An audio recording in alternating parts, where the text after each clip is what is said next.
จะเฮ็ดยังนี่ฮะเพื่อนคอยใจกูฮะเพื่อนคอยใจกู เขามาใกล้ๆที่บ่เห็นนี่ อาจารย์อย่าใจ แล้วอ่างมันแตกใส่เข้าได้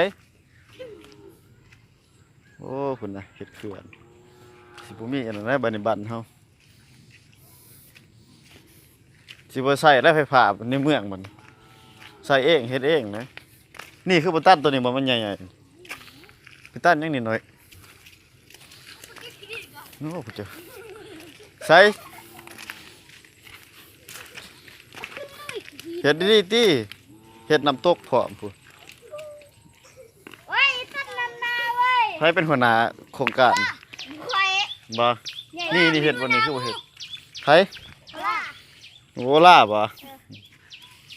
นี่คือบ่เฮ็ดบ่นี่นี่บ่มันใหญ่ๆโอ้จะเฮ็ดอันนี้น่ะสมบูรณ์เนาะ จะมาเก็บไงจะมาถ่ายรูปให้ ถ่ายใช้ขอเบิ่งเขื่อนผู้เจ้าระวังมันแตกใส่เข้าได้ แตกก็ย่างเลย ฮะ แตกก็ย่าง บ่ได้ได้ บ่ได้ก็ย่าง คนใต้ได้เฮ็ดมันแตก น้องนึกป้ายดู โอ้เจ้าเฮ็ดเขื่อนใหญ่ปานนี้3-4เขื่อนเบิ่งเด้อ1 2 3